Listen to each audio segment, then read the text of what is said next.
Olá pessoal, tudo bem? Meu nome é Fábio Monstro, sou professor de Geografia do Sistema Poliedro. Vamos falar hoje um pouquinho sobre alguns problemas de ordem social e ambiental urbano, ok?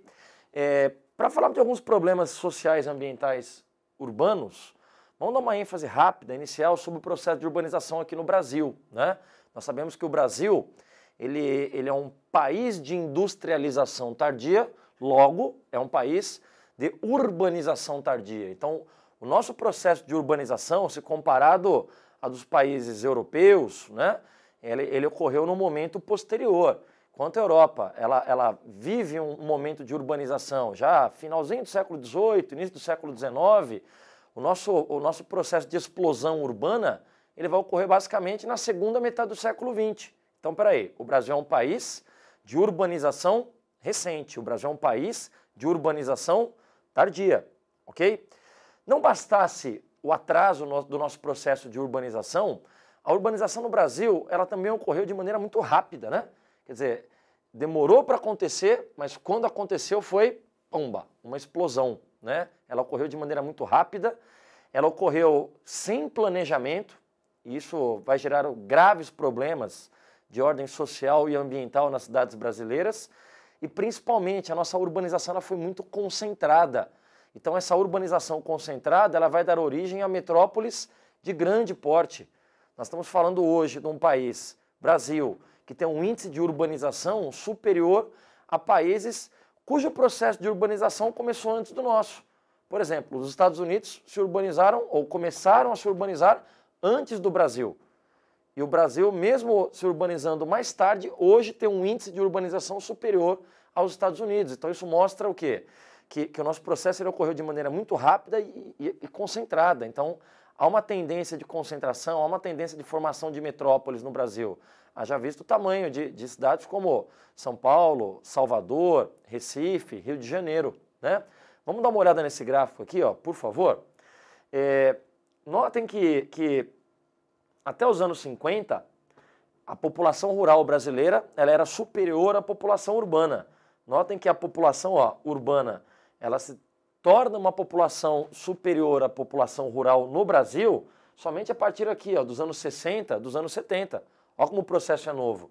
Vejam como a população brasileira ela cresce, como a população urbana brasileira ela não para de crescer, enquanto a população rural, a partir dos anos 90, anos 2000, a população rural ela começa a diminuir de tamanho. Então a população brasileira cresce, a população que ocupa as cidades, a população urbana brasileira, ela cresce, mas a população rural ela começa a perder espaço, né? Então isso mostra como o processo ele foi muito rápido. Aqui só para ter uma noção um pouco melhor sobre isso, vejam, a região sudeste, a população urbana no Sudeste, melhor dizendo, é quase a soma da população urbana das regiões Norte, Nordeste, Sul e Centro-Oeste. Então isso mostra como o processo no Brasil ele foi muito concentrado. Notem, isso vai gerar uma série de problemas de ordem urbana, né? Que tipo de problema nós podemos analisar aqui, ó? Vamos dar uma geral.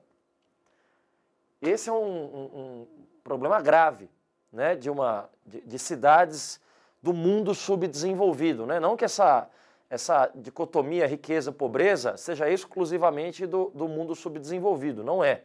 A riqueza e a pobreza ela existem em todos os países do mundo, mas parece que aqui nas metrópoles do mundo subdesenvolvido, ela é muito mais perceptível, né? Nós estamos falando do que nós chamamos na geografia de segregação socioespacial, marca bem essa definição, ok? Porque se houve uma grande concentração urbana no país, há uma concentração de pessoas nas cidades, há muita demanda por habitação, há muita demanda por metro quadrado, há muita demanda por espaço. Então, o espaço nas grandes cidades tende a se transformar num espaço cada vez mais caro. O metro quadrado nas metrópoles tende a se transformar num metro quadrado excessivamente caro. Isso dificulta o acesso.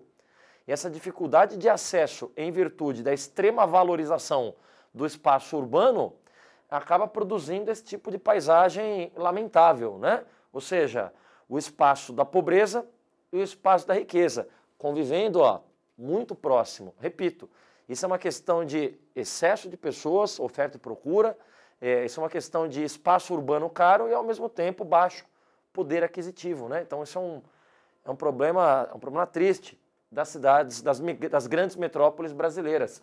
Não que não haja esse contraste em cidades de pequeno e médio porte, eles existem, mas, ao que me parece, nas metrópoles esse é um problema mais perceptível, né?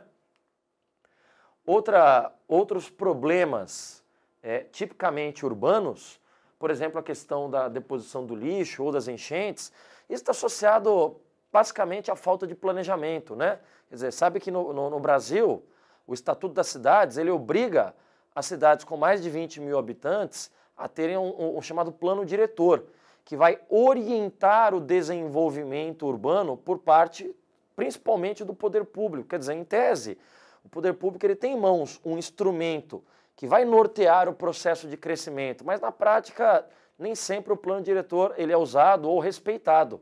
Então essa falta de planejamento urbano, ela produz esse tipo de problema. Primeiro, a deposição inadequada do lixo.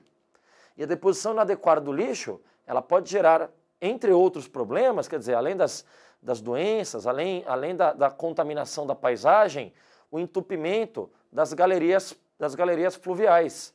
E aí, como é que nós fazemos? Nós estamos falando da enchente como um problema associado à má deposição do lixo. É claro que enchente não é só uma questão de má deposição de lixo, enchente é a hipermeabilização do solo, enchente está associada à ocupação da várzea, enchente está associada à canalização de rios, percebe?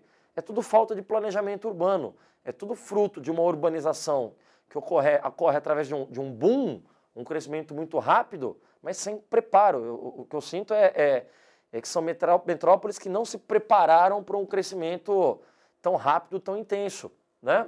Aqui, ó, outros exemplos de problemas de ordem social e ambiental, a ocupação das chamadas áreas de risco, né?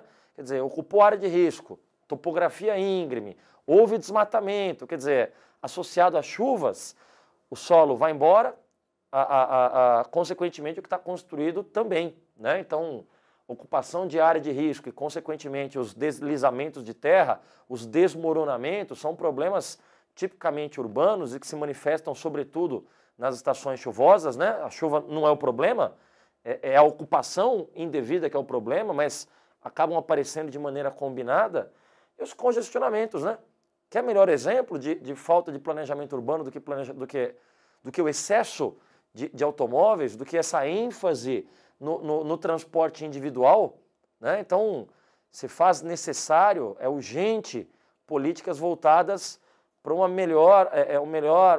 políticas de mobilidade urbana que viabilizem o tráfego, a movimentação de pessoas de maneira mais fluida, né? Então, é o desestimular o individual e estimular o coletivo, né? As ciclovias ou as ciclofaixas, os metrôs, os ônibus, né? São mecanismos interessantes e importantes que precisam urgentemente receber investimentos no Brasil, né? Eu acho que, por enquanto, é isso. São vários os problemas de ordem social e ambiental, mas eu acho que esse pequeno recorte por hoje está legal, ok? Pessoal, um grande abraço e até a próxima aula. Valeu, tchau!